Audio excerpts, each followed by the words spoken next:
네, 두 번째 시간 이어서 기업사회공헌 사례 소개를 하겠습니다. 66번째 사회공헌 사업입니다. 푸드뱅크. 아까 앞에서 첫 번째 시간에 했었던 CJ 제일제당의 푸드뱅크하고 이제 비슷한 어떤 그런 그 사업 내용이지만 또 이름도 같이 푸드뱅크라는 것으로 직설적으로 이렇게 두 회사가 다 표현을 하고 있습니다. GS가 하고 있는 이제 푸드뱅크 사업인데요. 2012년에 여기 동종업계 최초로 푸드뱅크를 이제 시작을 했다라고 강조를 하고 있는데, CJ 제일제당이 98년부터 했다 그랬잖아요. 그런데 여기서 동종업계라는 거는 GS가 그 편의점 사업, 그 GS 리테일의 편의점 사업을 하고 있는 그런 편의점 사업 업계를 얘기를 하고 있습니다. 그래서 편의점 및 유통 사업을 하는 데에서 최초다라는 표현으로 이제 푸드뱅크 사업을 강조를 하고 있습니다. 배경으로는 가공식품을 포함한 생필품을 관심이 이제 주변에 관심이 필요한 이웃들에게 제공을 해가지고 소외계층을 긴급 지원하고 삶의 질을 향상시킨다. 결국 지역사회 통합에 기여하겠다. 이런 원대한 어떤 그런 목표를 가지고 있습니다. 사업 내용을 살펴보면 12년에 유통업계 최초로 푸드뱅크의 그 생식품을 기부하는 사회공헌 활동에 참여를 하기 시작을 했고요. GS 슈퍼마켓 매장에서 이제 먹는 데는 지장이 없지만 작은 흠집이나 판매하기 어려운 생식품, 그러니까 과일, 야채 이런 것들을 포함하는 것입니다. 이런 것들을 이제 지역 푸드뱅크에 기부하는 활동을 시작을 했습니다. 그래서 채소, 과일, 우유 등 생식품 및 햄, 라면 등의 가공식품을 이제 푸드뱅크에 제공을 해가지고 저장하고 이제 먹기 어려운 그 이웃들에게 이제 제공을 하고 있습니다. 주로 독거노인이라든가 장애인, 저소득층 아동들에게 전달을 하고 있고요. 또한 푸드뱅크의 물품들은 긴급구호 물자에도 전달을 해가지고 우리가 뭐 태풍이 왔다거나 무슨 뭐 산불이 났다거나 이래서 그 대규모의 그 급식이 필요한 그런 현장에도 지원을 하는 어떤 내용들을 가지고 있습니다. 파트너십은 마찬가지로 이제 푸드뱅크하고 하고 있고요. 임팩트 및 성과를 보면 GS 슈퍼마켓 매장에서 이제 채소, 과일, 우유 그런 라면 뭐 등 가공식품을 포함해서 생식품하고 이제 기부를 하고요.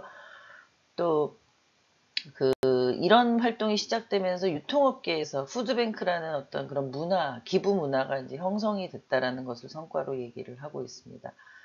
또 이제 자연재해 피해 지역에도 이런 식품 기부를 이제 시작을 했는데 12년도에 전남 진도에 태풍이 왔을 때하고 14년도 세월호 때에도 이제 그런 물품들을 전달을 했다고 합니다. 그리고 진도의 상설시장 이제 화재가 났을 때는 그런 화재 물품을 또 지원을 하고요. 제주도 폭설, 울릉도 폭우, 또 창원, 울산 태풍 때 구호 물품으로 이런 어떤 푸드뱅크 사업을 진행을 했습니다. 67번째 사례는 핑크리본 캠페인입니다. 아모레퍼시픽이 하고 있습니다. 2000년부터 이제 설립한 그런 기금을 출자를 해가지고 국내 최초 유방건강 비영리 공익재단을 설립을 했습니다. 한국유방건강재단이라는 재단을 설립을 했는데 여기를 통해서 이제 핑크리본 캠페인을 펼치고 있습니다. 우리가 전에 아모레퍼시픽의 유방암 환자의 수술 지원이라든가 이런 걸 통해서 메이크업 해주는 그런 회사로서 화장품 회사로서 어떤 그런 사업 내용을 한번 본 적이 있죠. 마찬가지로 여성을 위한 어떤 그런 기업사회 공헌의 일환으로 핑크리본 캠페인을 하고 있습니다. 이 캠페인은 이제 유방 자가정 검진의 중요성을 대중한테 알리는 것도 하고요. 또 핑크리본 마라톤도 하고 있고요. 또 핑크 투어, 핑크 제너레이션 뭐 등의 어떤 다양한 프로그램을 진행을 하고 있습니다. 배경 및 목적을 살펴보면 지난 2000년도에 이제 기금을 출자를 했고요. 아모레퍼시픽이. 그래서 이제 그 기업이 설립한 재단에 해당이 되는 거겠죠. 한국유방건강재단을 설립을 해서 이제 사업을 시작을 했습니다. 사업 내용을 보면 유방건강이라는 주제로 전 세대가 자기 몸에 대해서 관심을 갖고 건강을 돌보는 습관을 갖자라는 것의 메시지를 이제 전달하기 위해서 노력을 했고요. 또 여성의 동반자인 남성과 가족 모두에게 여성 건강이 소중하다는 것을 알리고 관심을 이끌기 위해서 이제 활동을 했습니다. 또 이제 그 생활하면서 자가 검진을 이제 할 수 있도록 캠페인을 해가지고 이제 그 조기에 그 유방암을 그 발견할 수 있도록 노력을 했고요. 또 핑크런이라는 그 프로그램을 통해서 5개 지역에서 전국이 이제 5개 지역에서 그 러닝 축제를 하는 그런 어떤 프로그램을 실시를 하고 있습니다. 또 아울러서 이제 건강 강좌, 유방에 대한 건강 강좌를 이제 국민들한테 직접적으로 그 소개하는 핑크 투어를 실시해 가지고요. 병원이나 일정한 장소에 그 여성들이 이제 밀집한 장소겠죠. 그런 장소를 택해서 그 유방의 자가검진이 필요한 사람들이 참여해가지고 자신의 건강을 찾을 수 있도록 제공하는 그런 프로그램입니다. 파트너십은 한국유방건강재단이고요. 임팩트 및 성과는 16년 동안에 56만 명이 핑크런이나 핑크 투어에 참여를 했다고 합니다. 굉장히 대단히의 그런 많은 사람들이 참여를 한 것이죠. 그리고 핑크런, 아까 마라톤이라 그랬죠. 핑크런 같은 경우도 이제 2001년부터 시작을 했는데 29만 9천 명이 참가를 해갖고 32억 원이 넘는 기부금을 그 재단에 전달을 했습니다. 우리가 마라톤, 기부 마라톤 형식으로 이제 진행을 했다는 것이죠. 그리고 2001년부터 16년까지 970여 회에 걸쳐서 24만 명이 넘는 일반인이 이제 자가 검진을 하고 또 건강 강좌를 수강하는 그런 성과를 갖고 있습니다. 68번째는 행복의 빚이라는 그 LG 이노텍이 하는 기업사회공헌 활동입니다. 독거노인을 비롯해서 이제 소외계층에 실질적인 도움을 주기 위해서 봉사활동을 이제 실시를 하고 있는데요. 특히 이제 이 LG 이노텍의 업의 특성을 이제 반영을 해가지고 소외계층 가정에 LED 조명을 무료로 설치해주는 사업입니다.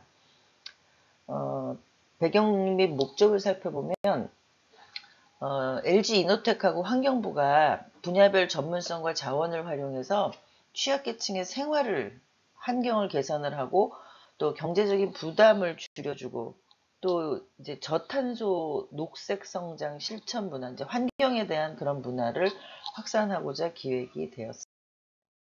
사업 내용은 14년부터 지역사회 취약계층 가정의 일반 조명을 친환경 LED 조명으로 무상 교체해주는 그런 사업이었는데 이 사업을 통해서 전기료 부담도 감면이 됐다고 합니다.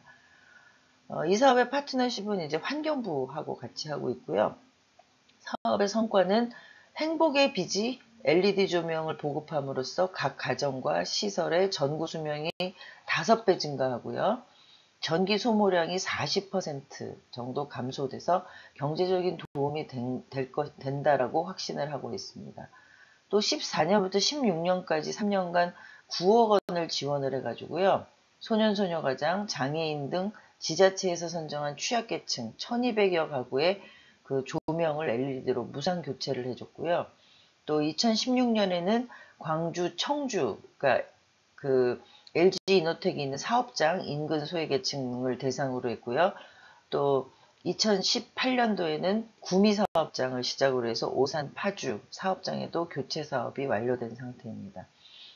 2018년에는 회사의 후원금 약 5천만 원으로 복지사각지대에 있는 저소득층과 사회복지 시설, 그 전까지 이제 개인에 대한 거를 이제 했는데 이제는 시설에 대한 그 교체 사업을 이제 시작을 했다는 것이죠. 그래서 44개소의 사회복지 시설의 조명을 친환경적이고 LED 전기 효율이 높은 LED로 교체를 해서 전기료도 감면하고 또 시력 보호를 통해서 그 눈의 건강에도 도움을 주도록 추진을 했다고 합니다. 69번째 사례는 행복 플러스 영양 도시락입니다. SK 하이닉스가 이제 하고 있는데요. 2011년부터 임직원들의 그 자발적인 기부를 통해서 이제 모여진 행복 나눔 기금이라는 그 기금으로 이제 활용을 하고 있습니다. 이거는 이제 회사가 임직원의 기부액만큼 똑같이 기부를 하는 매칭 그랜트 형태로 이제 구성을 하고 있고요.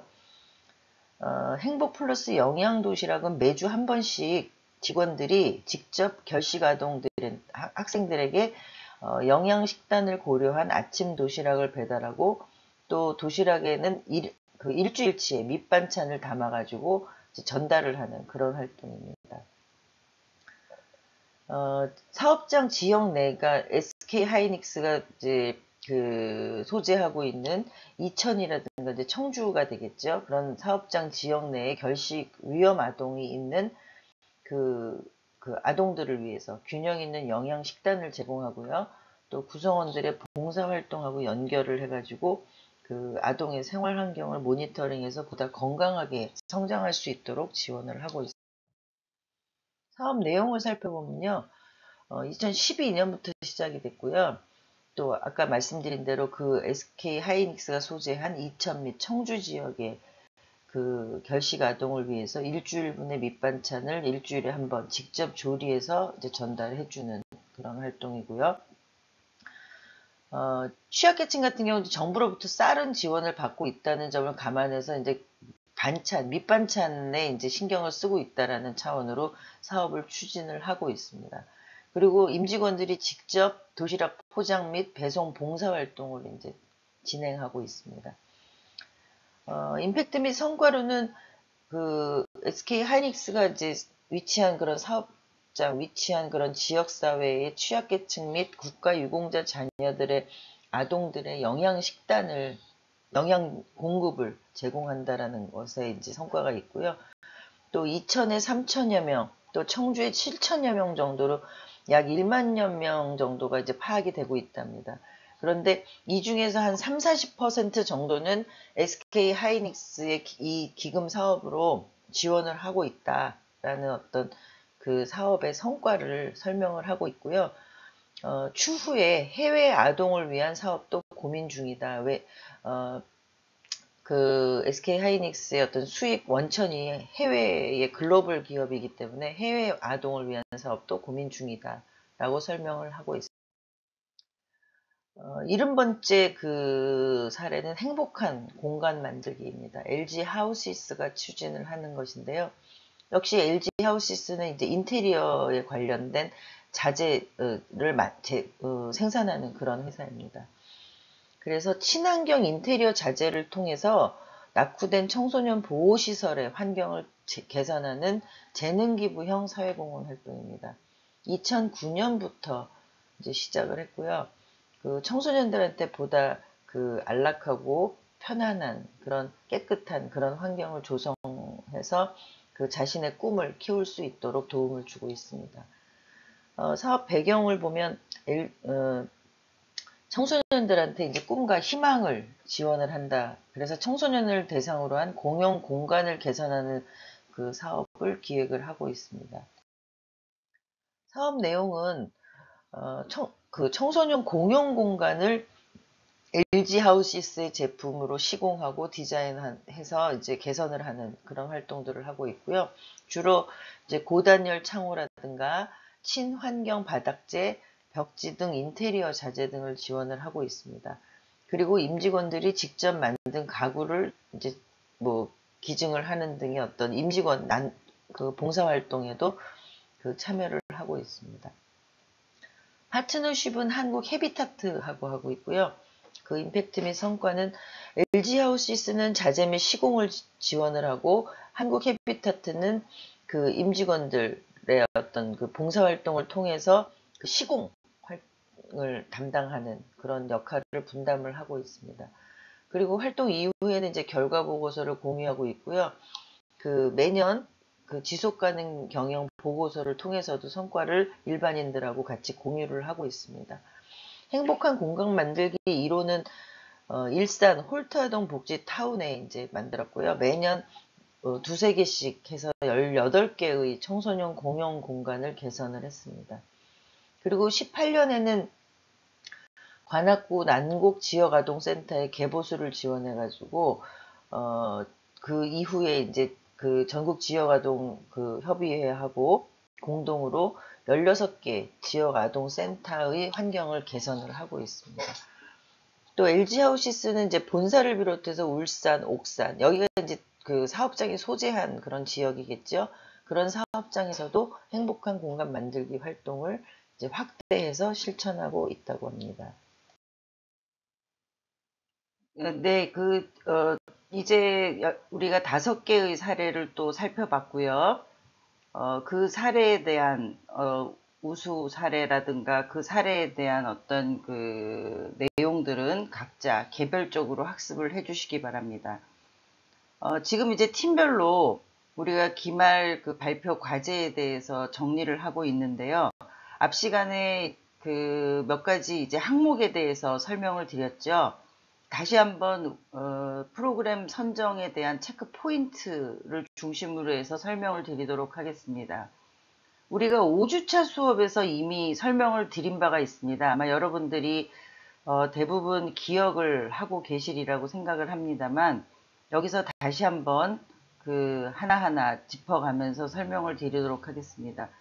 지금 팀별로 주제를 선정하고 대상을 선정해서 개발을 하는 그 프로그램들이 어떤 기업을 염두에 두고 하는지를 한번 여러분들이 한번 생각해 볼 필요가 있습니다. 물론 우리가 지금 이제 그 수업에서 하고 있는 것은 실제적으로 일어나는 일들을 예상하고 하는 것들이 아니라 여러분들이 훈련을 하는 과정이기 때문에 우리가 하는 프로그램은 어느 기업을 대상으로 하면 그 기업이 자원을 그 기부금을 내는데 선뜻 그 응할 것인가 이런 것들을 이제 감안해서 우리가 기업사회공헌 프로그램을 개발을 해야 되겠죠.